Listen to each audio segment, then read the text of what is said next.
irmãos, com a santa e gloriosa paz do Senhor Jesus. Quero desejar um ótimo dia a todos, agradecer a todos que estão chegando no canal do YouTube. Quero deixar aqui no Café com Deus dessa manhã uma palavra que está em Salmos 38, cujo título fala a dor e o arrependimento do pecado.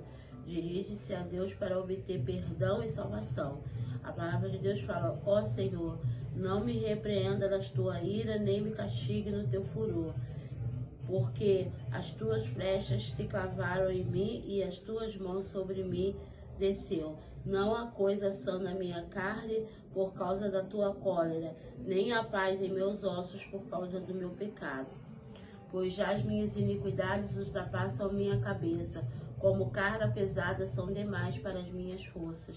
A minha chaga cheiram mal e estão corruptos por causa da minha loucura. Estou encurvado, estou muito abatido, ando lamentando todo dia.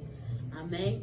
Aqui a palavra fala, né, que esses salmos aqui é direcionado a Davi, né?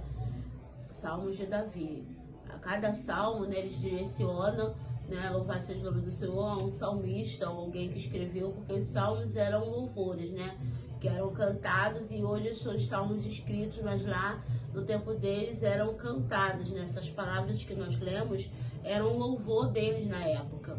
E aqui, né, Davi, ele está falando sobre a sua condição, porque nós sabemos que Davi, né, ele cometeu o pecado com a Betseba. Sabemos que Davi, né, ele matou seu esposo e com isso foi trazendo consequências muito grandes.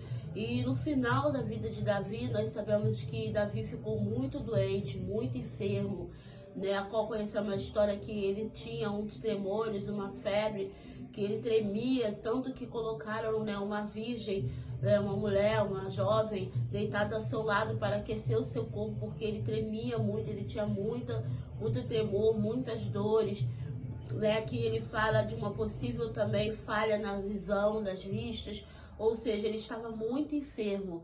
E a palavra de Deus fala que ele começou a louvar o Senhor e falar do seu estado de enfermidade.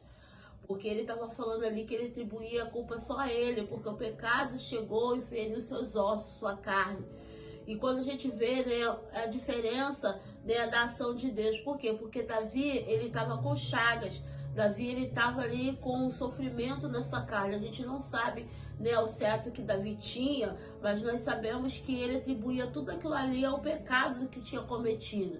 Ele falou que as mãos de Deus, né, foi sobre a sua vida e os seus ossos já não suportavam, sua carne estava estremecida. Ele começou aqui a relatar a sua dor, ele começou aqui a relatar o seu sofrimento e atribuindo tudo isso ao pecado. A gente vê, né, uma diferença quando a gente vê a vida de Jó. Por quê? Porque Jó, ele era um homem temente, íntegro, reto ao Senhor, né? Mas a palavra de Deus fala que um dia o Senhor, né, reunido com seus filhos, e fascina a palavra do Senhor, apareceu quem? Satanás. E falou que veio de rodear a terra e passear por ela. E falou, né, e o Senhor começou a dar testificação de Jó, falando: vixe, meus filhos, meu servo Jó, homem íntegro, temente, fiel. E ali nós sabemos que a palavra de Deus, que Deus permitiu, né, o diabo tirar tudo de Jó. E quando tirou tudo de Jó, ainda houve mais uma vez ida de Satanás no céu. E a palavra de Deus fala que Deus permitiu tocar, ele só não tocar na sua vida, mas tocar na sua carne. E aí a gente vê uma diferença, por quê? Porque Jó era íntegro, temente e fiel a Deus, mas Deus permitiu o diabo tocar na sua carne. Aqui Davi estava atribuindo o toque de Deus ao pecado, aquilo que ele tinha feito de errado. E Jó estava sendo tocado, não porque ele fez algo de errado, mas porque Satanás queria provar que Jó não era íntegro, que Jó iria blasfemar contra Deus. Então nós vemos uma diferente situação de sofrimento, de dor, né, de enfermidade, mas em diferentes situações. E às vezes as pessoas vê pessoas sofrendo, pessoas doentes, e acham que a pessoa está daquela forma ali por uma falha, por um erro, e às vezes é o próprio Deus permitindo tocar para que a glória dele venha se manifesta. E tem outras pessoas que estão ali enfermas, doentes, que outrora até já serviu ao Senhor, mas deixou, né, de servir, se desviou, acabou acabou, né, ficando enfermo, doente, e o Senhor Jesus trabalhando na sua vida para que ele venha a ter um arrependimento. Então nós vemos que tem determinadas formas diferentes, mas Deus nunca deixa de estar à frente de todas as duas.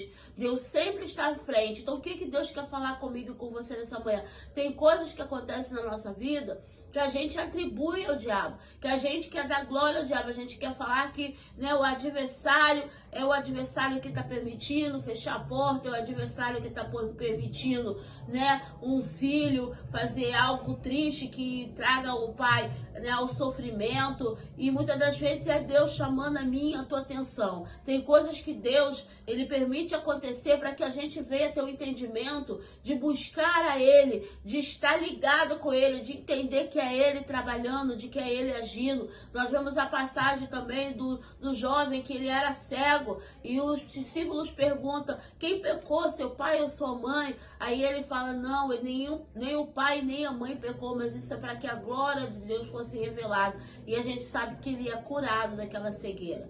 Então tem coisas que é para a glória de Deus, tem coisas que é para a glorificação. Vemos a passagem de Lázaro. Lázaro estava morto. Quando Jesus chegou, ele ainda falou: ainda bem que eu não estava aqui. Por quê? Porque se ele estivesse ali, poderiam dizer que era armação, né? Que ele tinha feito alguma coisa para se aparecer, trazendo para os dias de hoje, iam dizer que era fanfic, né? Porque tem coisas que acontecem que as pessoas não acreditam, não creem, acham que foi armação. Claro, sabemos que tem pessoas que fazem coisas ruins, né, para se autopromover, mas sabemos também que o nosso Deus continua sendo o mesmo.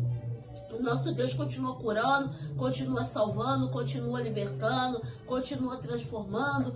E a gente sabe, né, que Deus, louvado seja o nome do Senhor, tinha um plano. E quando Jesus chegou ali naquele lugar, que Jesus falou para Lázaro sair para fora, ele falou: Deus, Pai, eu sei que tu me entendes. Mas ele falou por quê? Porque ele sabia que tinha escribas, fariseus perto. Então ele quis mostrar para ele que ele sabia que o pai dele o receberia, o atenderia. E ali ele clamou, ele gritou: Lázaro, sai para fora. E ali nós vemos, né, que o Senhor ressuscitou, ainda que houvesse morrido. E Deus, ele é o mesmo de hoje, é o mesmo de ontem. Se você se encontra em pecado, se você se encontra, né, com uma vida difícil, que você olha e você fala: é difícil eu sair dessa situação, é impossível eu sair das drogas, é impossível eu sair da bebida, é impossível eu sair da prostituição. Saiba que nada é impossível para Deus. Nós sabemos que aqueles que não nascem em berço evangélico, igual eu não nasci em berço evangélico, nós temos um chamado de Deus, mas basta que a gente venha entender o chamado do Senhor.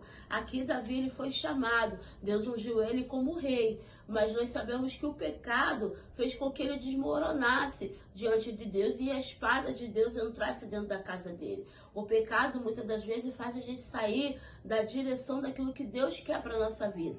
Então que nós possamos identificar e renunciar ao pecado. O pecado todo dia pode bater tua porta e na minha porta.